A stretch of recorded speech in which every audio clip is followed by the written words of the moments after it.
Pozdrav svima iz turističke agencije Eklata. Dobrodošli u naš tutorial u kojem ćemo vam pokazati kako kreirati ponudu jednodnevnog školskog izleta putem aplikacije Izlet.hr. Aplikacija se nalazi na domeni Izlet.hr, što ćemo utipkati u naš preglednik, a klikom na Enter, odnosno traži, otvara nam se prozor u kojem biramo regiju izleta i lokaciju polaska. Aplikacija uključuje destinacije iz cijele Hrvatske koje su podijeljene na Primorsku Hrvatsku i Kontinentalnu Hrvatsku. U ovom primjeru ćemo kreirati izlet s posjetama muzeju Krapinskog neandertalca i gradu Varaždinu. Stoga biramo regiju Kontinentalne Hrvatske. Potom biramo točku polaska. Najpreciznije je unijeti točnu adresu, odnosno ulicu i broj, no možete unijeti naziv škole. Primjerice, Osnovna škola Petra Zrinskog iz Zagreba. Klikom na gumb pronađi unesenu lokaciju. Aplikacija nas vodi na sljedeći korak u kojem je sustav pronašao lokaciju. Ukoliko je adresa ispravna i onako ste željeli, kliknemo na gumb klikni ako je lokacija ispravna, a ukoliko nije, ponovite unos. Sljedeće nam se otvara sučelje u kojem odabiremo sadržaj izleta. Prilikom na padajući izbornik odaberite sadržaj, možemo birati jednu ili više vrsta sadržaja ili pak sve vrste sadržaja.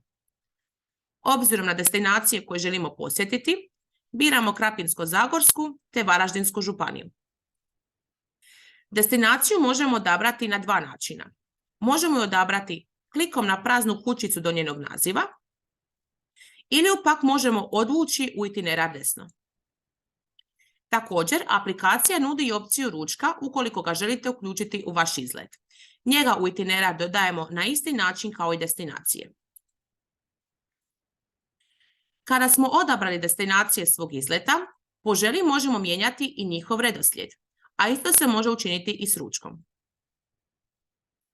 Nakon toga odabiremo datum ovog izleta, broj učenika,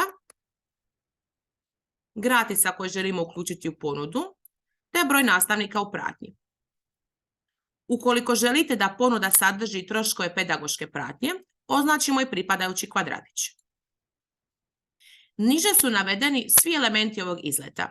Broj učenika, gratisa, nastavnika u pratnji, cijena izleta po učeniku, te opis, odnosno što to sve cijena uključuje.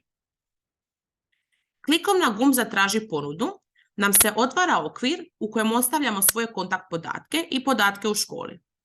U roku od nekoliko sekundi na mail koji ste ovdje ostavili dolazi poruka koja sadrži link koji vas vodi u aplikaciju i izlet koji ste kreirali, a putem tog linka ponudu možete naknadno mijenjati neograničen broj puta. Također, mail sadrži i ponudu u PDF formatu. Taj PDF sadrži program samog izleta, cijenu, što ta cijena uključuje, te napomene u vezi popusta koje imamo u okviru naše ponude. I tako, jednostavno ste kreirali izlet koji možete dalje razmatrati sa svojim učenicima, njihovim roditeljima i sa svojim kolegama. Ukoliko je to ponuda koju biste prihvatili, tada koristeći link iz maila koji smo vam poslali, se vratite u aplikaciju te kliknite na gumb Potvrdi izlet. Ponovno vam se otvara okvir u kojem ostavljate svoje podatke i na vaš mail vam dolazi kompletna ponuda. U roku od 24 sata, odnosno sljedeći radni dan, će vas kontaktirati naši djelatnici kako bi se krenulo u realizaciju samog izleta. I tako, proces koji je trajao prije i do nekoliko dana, sada traje svega nekoliko minuta. Stoga isprobajte našu aplikaciju, kreirajte svoje izlete i putujte s Eklatom. Puno pozdrava vam šalje tim Eklata iz Splita.